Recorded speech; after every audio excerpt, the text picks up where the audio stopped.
Hey guys, we're back to every movie on my fucking movie shelf, all right? And today we already did the shows in the last video.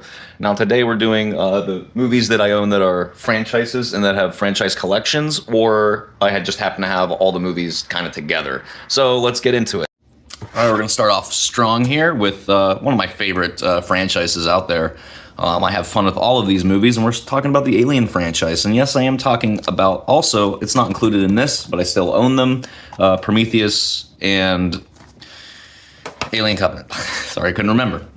So I do like all these movies for different reasons. And no, I'm not talking about the Alien versus Predator films. I'm talking about the ones that are allegedly canon to the universe. I think these all have fun with what they do. They all take a different approach. Now I understand, obviously we know Alien and Aliens are the best and like maybe some of the best movies ever made, but we also have Alien 3, which is, yes, not as great, and what it does after Aliens is fucking annoying as shit, but there's still fun to be had with it. It tried to take it back to basics, so I don't really have a problem with Alien 3 as much as I used to, because I used to also be in the same boat of Alien 3 sucks. Alien Resurrection is just like a comedy to me. It's fun. It tries to take it back to the Aliens basic, whereas Alien 3 tried to take it back to Alien basics. So I think there's fun to be had with all these original 4 movies for this franchise. Now, Prometheus and Alien Covenant are not part of this, so I'm not going to talk about them today. So, but yeah, so this collection is solid. Also, one of my favorite, I think one of the best executed trilogies in cinema history is Back to the Future. I know there's people out there who love it. There's some people out there who just think it's okay. And there's people out here who actually hate this movie. And I don't understand those people at all. This is not just comedy gold, but everything it does, like its shot composition, its story, it tells the story that needs to be fucking told. It's one of the greatest trilogies out there. Do I have some problems with the third one? A little bit, but I just rewatched these about a month ago, and I don't think the third one's really as bad. I think it's way slower after all of what we got in the first 2 movies, especially the second movie. There's so much going on. Second one is actually my favorite in the trilogy, just because I love that we get to see this weird future, then we go back to this dystopian present 1985 because something got messed up, and then they have to go to 1955 again. There's just so much going on, and I know people don't like the second movie for that, but the second one is my favorite of the entire trilogy. Cannot hate John McClane. John McClane, this whole Die Hard, all 4 of these movies. I'm saying all 4 because we do not pretend the fifth one does not exist, okay? Fifth one was a fever dream. It was a Mandela effect, and we woke up from that. That movie doesn't exist anymore. But these first 4 are solid, great action movies. I remember the first movie, I might have been 13 or 14, and my aunt's neighbor let me borrow the first Die Hard, and I was blown away. I'm like, how have I never seen this in my life? And it became my favorite movie of all time. Die Hard, the first Die Hard, was also the movie that kind of transitioned me out of the horror genre, because I was very obsessed with horror. I still am, but I mean, I was extremely obsessed, and I would only watch horror movies as a kid, as a teenager. So, yeah, Die Hard kind of got me Die Hard got me to explore other genres of film, and Die Hard, I think, does it the best. And Die Hard 2, while not as good as the first one, it's still a great action movie. And then we also have Die Hard with a Vengeance with Samuel L. Jackson. That's, I think, some of the greatest comedic side character that we get is Samuel L. Jackson's, and their chemistry together, his and John McClane's, that is some of my favorite. Like, I might sometimes, if it's summer, I'm throwing in Die Hard with a Vengeance or Live Free or Die Hard, and then I try and save the first Die Hard for Christmas because it's a fucking Christmas movie. Next, I'm not sure how many people have actually seen this one. I know you're familiar with Death Note, and I know everyone's familiar with the really bad American remake by Adam Wingard that came out maybe a decade ago at this point. Shit. I'm talking about the 2006 and 7 version. This guy who plays Light is also the main character in Battle Royale, which is another one of my favorite movies. I used to own the Battle Royale collection, which I would have gotten to between this, but somebody, I think it was you, CC, you still have it. I know you're watching my videos, and I know you still have it, so I'd like it back, please. I love those movies. Well, I love the first movie of that one. Anyway, I think this is a very good adaptation of the manga and of the series. I think the series kind of drags a little bit. I think the movie versions here are very condensed, and they get the plot out that needs to be gotten out.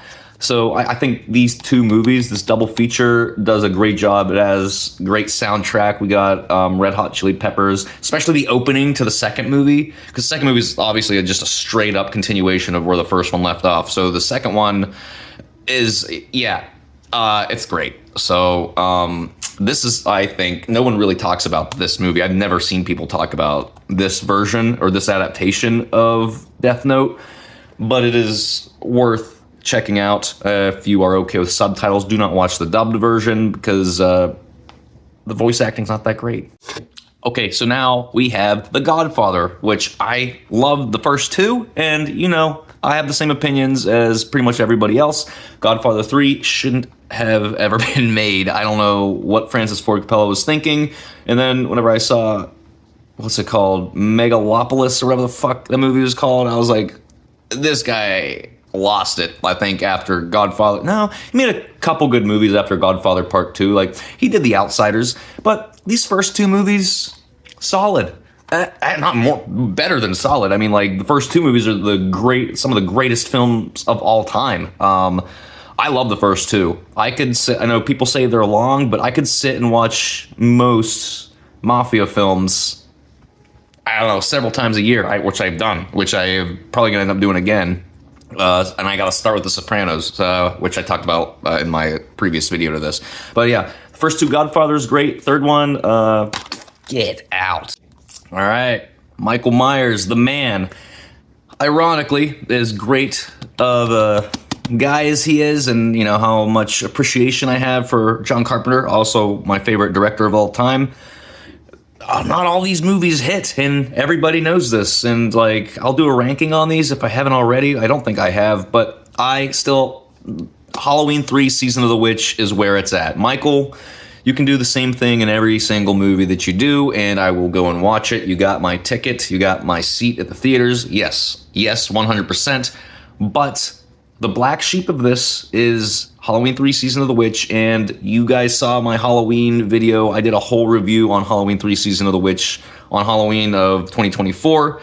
You guys know my opinion on that, and I do love Michael Myers. As a slasher, he's not as intimidating, except, ironically, Rob Zombie's version. That one's pretty intimidating, I'll give him that. But overall, I would rather encounter Michael over Jason, okay? I don't want to run into Jason. He'll fucking cut me in half. Michael, I'd be like, just don't go to his house. Leave him alone. Don't go to Haddonfield. Don't do a podcast. Don't do any of that dumb shit. So, as much of an appreciation as I have for Halloween, I'm not going to say I'm not a huge Michael Myers fan, because I got 2 fucking pictures on my wall of Michael Myers. I think I respect the idea of Michael Myers more than I enjoy watching those films. If I end up doing a binge, I'm like, good, we got... The first 2 are good, third's awesome, and then we got the 4th one, which is Michael Myers Terminator, and then we got the 5th one, which I normally skip because that 5th one is, I don't know what the hell that was. And then you got the 6th one. Actually, you know what? Curse of Michael Myers, I remember not hating. I remember Paul Rudd's acting not being amazing, but that was also his first movie, so whatever. H2O I love. Resurrection, what? Busta Rhymes, and then you got Rob Zombie's 2 movies, which I think are nice and brutal. And Halloween 2, Rob Zombie's Halloween 2, that was a fever dream, but I enjoyed the kills in it a lot. And then we got, obviously, the new ones, which aren't part of this box set, but those ones are mid, I guess, at best, as the kids say. Next, we got Harry Potter, that was probably cringe. I might have to cut that out. But Harry Potter, okay, so I remember when this first movie came out, and my family was some of my family was extremely religious, and they were like, you can't watch Harry Potter. But we ended up renting it on pay-per-view, because that's what we did back in, I think this was 2001. We loved it. Harry Potter 1 and 2 are my favorites of this entire franchise. I do like that this franchise gets darker. My least favorite of all of them are I just don't care for 3 as much as some people do. I don't care for Prisoner of Azkaban. I don't care for that one, and I don't like the 4th one, the one that has what is his name? Cedric Pattinson.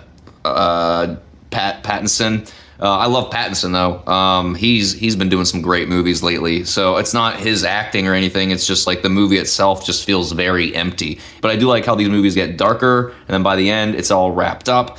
And yeah, say what you want about the author of the books. What's her fucking name? J.K. Rowling. Yeah, that's her name. Say what you want. And I know she changes shit up, but the only Harry Potter book I read was Chamber of Secrets, because Chamber of Secrets is my favorite Harry Potter movie, and I love that book so much. And I know there's controversy around JK, and you know what? I am going to watch the show. If it's going to be a season a book, it might be good, but I'm not going to hold it to any standards, but I will watch it. I'm not familiar with the books, so I'm not watching this as somebody who knows the books, but I'm watching it as somebody who wants to see what the books have to bring to this new show. So, having said that, this is a solid franchise that I do enjoy watching, especially the first couple with my kid, and then the last couple are just a great wrap up to everything. Now, this next thing isn't necessarily a franchise, but this is important to me, and it is a 4-film collection that you can get at like Walmart. Or I don't even think Walmart sells movies anymore, but I think they do. But anyway, this is a Kubrick collection, Stanley Kubrick. I mean, look, I have a Shining shirt on right now. So we got, in this collection, we have The Shining, one of the greatest horror films of all time. It really did reinvent the wheel on like ghost stuff. So I think, that's a big fucking deal, obviously. But the main movie I want to talk about all these actually. But my favorite movie of all time is 2001: A Space Odyssey. If you saw my phone background, everything, my headphones are named HAL 9000. My phone is named the HAL 9000. I have everything kind of configured to look like the mainframe of HAL in 2001: A Space Odyssey. I love the philosophy that it brings. I think it's such a, I don't want to use the word deep and make it seem extra, but like the philosophy behind what's going on, and like how it shows the dawn of man, and then how we've evolved, but we haven't really changed. We got a little more tech savvy, and there's so much going on in this movie. Trust me, at first I was like, this movie is boring. And then I guess I got fucking stoned one day. I smoked like a huge bong with my brothers, and then my youngest brother and I just sat and watched this, and then I don't know, we finally got that spark. So, and we're like, oh my god, and the movie's life changing. It's very inspirational to me as a writer and director. It's inspired a lot of some of the stories and scripts that I've written in the past. Now, Eyes Wide Shut. Okay, I love this movie. I know it's long and boring to a lot of people, but what Eyes Wide Shut did, I actually have, this is another one that heavy inspiration on a few of my stories that I have. One about like a detective, kind of a Chinatown situation, but I use a lot of Eyes Wide Shut like as inspiration and pushing the story where it needs to go. And yes, I know the conspiracies behind all this, and I used to believe in it and I used to care about it, but now I'm just like, no, Eyes Wide Shut. I'm weird with movies. I watch it based on how a director did it. So like that's kind of how I watch movies now. So I do find enjoyment in the story, but like with any time it's a Kubrick film, I'm normally watching to see how he did it, because I want to do that in the future. Next, I just watched this one recently. I've never seen this movie before until about a year ago, and it's Barry Lyndon, and it follows this, like, I don't know if it's Civil War or whatever the fuck, but it's actually really good. It's like a really good long epic, and I don't think enough people who talk about Kubrick really talk about this one. It is long, but the story is there. Barry Lyndon's a piece of shit, but it's funny. It's kind of like Alex from Clockwork Orange a little bit, but he's not that bad. Like, he's not a bad guy as much as like Barry Lyndon. He's just he goes from nothing and he basically fakes his way to the top type of thing. And I love the story. It's a long one. I've only watched it once, but I do plan on getting my wife to watch this with me again in the future, because I did have a really good time with this one. For as long as it was still a nice war epic kind of that I didn't expect that I was going to be watching. That I was going to be sitting and suffering for like 3 hours, but this one I actually enjoyed a lot.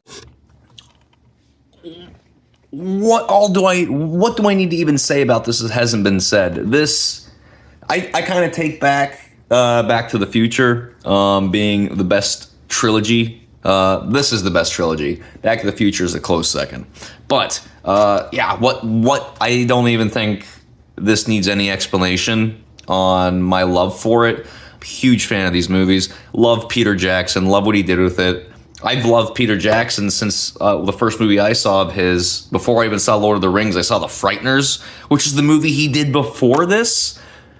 And then, what is it, Heavenly Creatures? I saw those when I was really young, and then I worked my way basically backwards with him with, then I did, like, Bad Taste and Dead Alive, or Brain Dead, as it's called in some countries. So, when Peter Jackson has something that's, I wish he would do more horror-themed stuff. But, yeah, what do I need to say about this besides it's GOAT, and the only thing that I hate is that I'm showing you this and not an extended. I don't own the extendeds. Right now they're still on HBO Max, so if you want to watch these and want to watch the extendeds, which I prefer, watch the extendeds. But I love Lord of the Rings, obviously, or I wouldn't physically own it. That wouldn't make any sense, would it? Next, these are all separate DVDs, but I mean, I have them all as part of a collection, and yes, I'm talking about Monty Python, Holy Grail, Life of Brian, and Meaning of Life. Comedy gold. If I'm ever thinking about like writing a comedy, I try hard to get the humor very similar to these movies. If you haven't seen Monty Python yet in 2025, you need to reevaluate your life decisions, and you need to go watch this.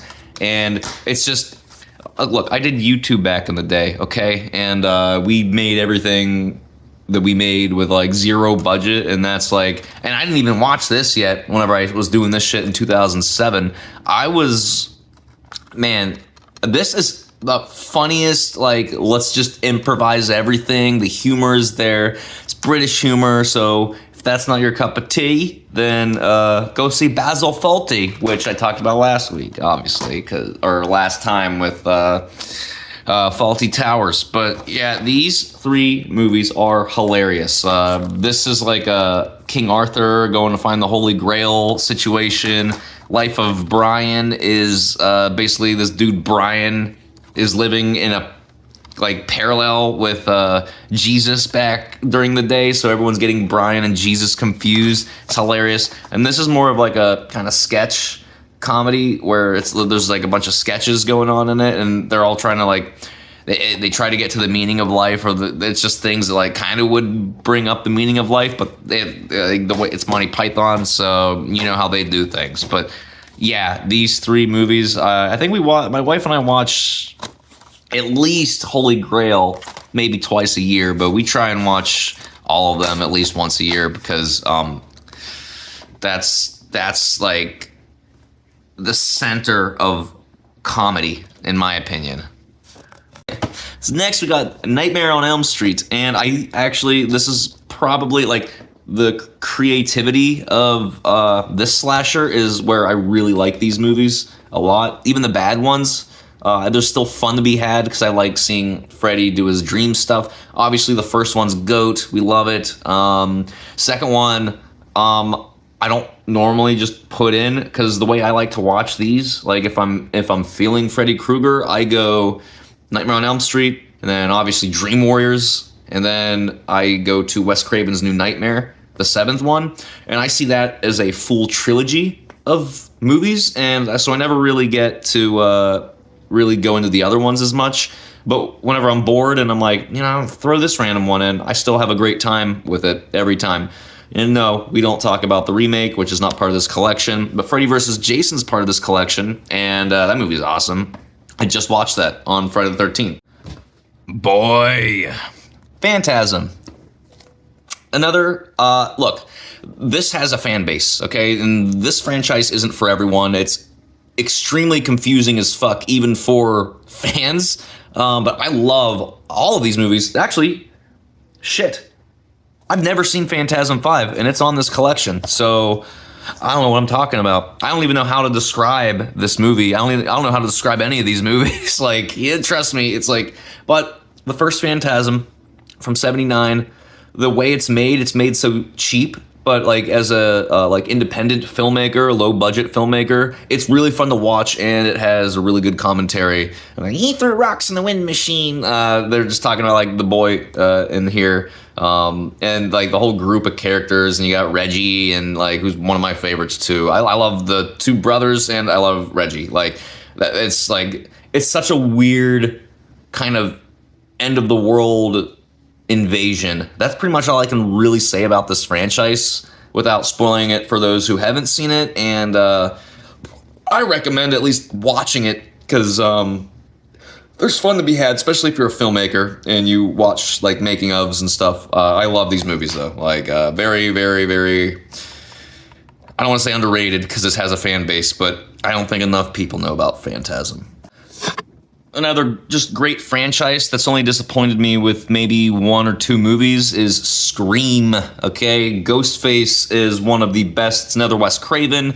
So I think I have a thing for Wes Craven because obviously he did Nightmare on Elm Street 1 and 7. But I don't know, everything Wes Craven touches becomes great in some way. Like everything he does, like, and the fact that he did the first 4 of these. Now this says it's a 5 film set, but this collection only has like the first 3 movies, and then it has two separate discs, still Screaming the Ultimate Scary Movie Retrospective and Scream the Inside Story. So this one doesn't have the first 5 movies on it, but obviously I don't hate 5.